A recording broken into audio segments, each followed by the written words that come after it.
আজ হচ্ছে সানডে আর আমি আমার ব্লগটা সকালবেলা থেকে শুরু করলাম।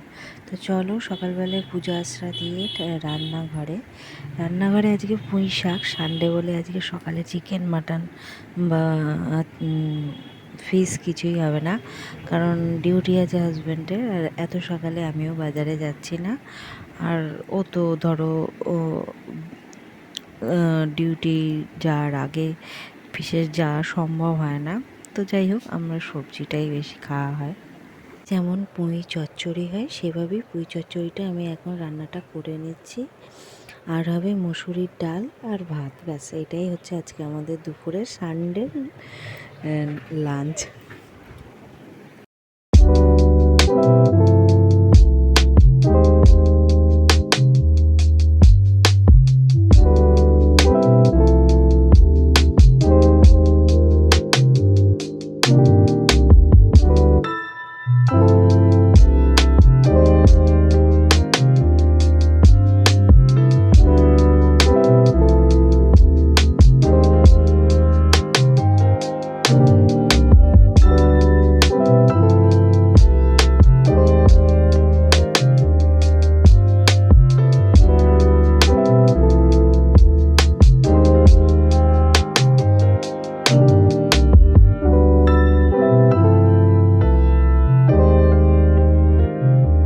আবারও আজও কিছু কথা বলতে চলে এলাম।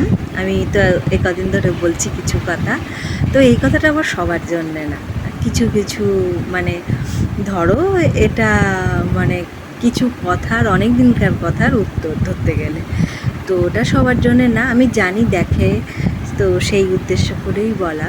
এই আমি যে কিছু ঈশ্বরের গান নাচ থেকে শুরু করে, আগে তো আমার ওই প্রোফাইলটাতে তো রেগুলার গীতা পাঠ দিতাম মাঝে, তারপর এখানেও দিই মাঝে মধ্যে কিছু লেখাও দিই। তো এর জন্যে আমার হাজব্যান্ডকে কেউ একজন বলেছে, সারাদিন ও মনে হয় সংসারে ওর ইয়ে নেই, সারাদিন শুধু ঠাকুর পুজো পাঠ নিয়ে পড়ে থাকে। তো তাদের উদ্দেশ্যে বলি, আমি ঈশ্বরের প্রতি ভক্তিটা আমার আজকে থেকে না, যে যখন থেকে আমি মানে ছোট থেকেই, মানে একদম ছোট থেকেই আমার ঈশ্বরের প্রতি এরকমই, মানে তখন তো আর এইসব সোশ্যাল মিডিয়া ছিল, তা অত তো আমরা মানুষ তো আর ইচ্ছাকৃত জাহির করতে পারে না, ঈশ্বর যখন না তার চায়, মানে ঈশ্বর আর আমি কে বলার মতন, মানে ঈশ্বরের ভক্তি যার মধ্যে থাকবে, ঈশ্বর যতক্ষণ না সে চাইবে সে করতেই পারবে না। সে শ্রীকৃষ্ণের বাণীও বলতে পারবে না, গান নাচও করতে পারবে না। আর শুধু কি ঈশ্বরের করি তা কিন্তু না, আমি তো আর কোনো সাধু সন্ন্যাসী না। আমি যেমন 3টে দিন নিরামিষ খাই, তাছাড়া আমি আঁশ খাই, মিথ্যে কথা না। কারণ আমার তো মানে মানে আমার খারাপ পরিস্থিতিতে আমাকে বজরংবলী যেভাবে আমার মানে কি সহায় হয়েছিলাম সেই সময়, তো সেই জন্য মঙ্গলবারটা আমি খুবই মানি, সোমবারটা আমার ইদানিং এই বছর থেকে মানা হচ্ছে। তো আগে মানা হতো, তবু যাই হোক। আর শনিবারটা, ব্যাস এটাই হচ্ছে 3 দিন এমনি রেগুলার যাবৎ নিরামিষ খাওয়া হয়। তো আমরা কেউই যারা ঈশ্বরের ভক্তি করে, কেউ ইচ্ছাকৃত নিজে করতে পারে না ঈশ্বর না চাইলে পর্যন্ত। আর আমি সব রকম করি, কোন রোম্যান্টিক গান, এমনি যাবতীয় সব রকমই করি। আমার তো এটা সবই আছে, মানে যে আমি ঈশ্বর নিয়েই সারাদিন পড়ে আছি তাও কিন্তু না। তো এইসব মানুষ কিছু যে কথাগুলো বলে থাকে, এগুলো কেমন একটু ধরন। তো ভাবলাম আমার মনে হলো বলি, যেহেতু এই কদিন ধরে মন খুলে কথা বলছি, তো সেই জন্যে আর কিছুই না, ঈশ্বর না চাইলে আমরা কেউই কিছুই বলতে পারি না। তো যাদের ভালো লাগবে সে দেখবে, আর না ভালো লাগলে কিছুই করার নেই। তো এটাই হচ্ছে বড় কথা।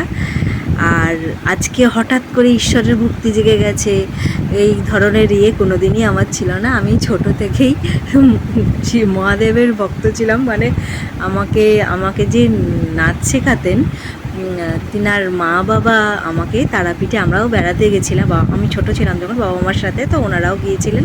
তো আমাকে একটা শিব কিনে দেয়, তারপরে শিব ঠাকুর কিনে দেন, তারপরে তারপর বড় হয়ে কোনো না কোনোভাবে বজরংবলী কাছে আসে। আমি খুব একবার শরীর খারাপ হয়ে যায়, তখন বজরংবলীকে পাই।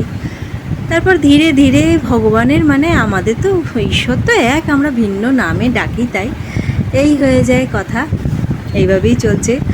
আর শ্রীকৃষ্ণ তো আমাদের মানে কি বলবো মোটিভেশন, সারাটা জীবন যেন ওনার ইয়েতে চলতে ভালো লাগে। এবার মহাদেবকে ডাকলে শ্রীকৃষ্ণের নাম অটোমেটিকই আসে, জানে সবাই।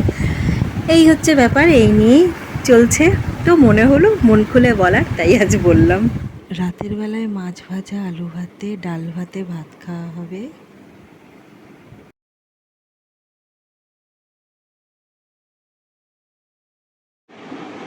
আজকে ভীষণই সাদামাটা সানডেটা গেল।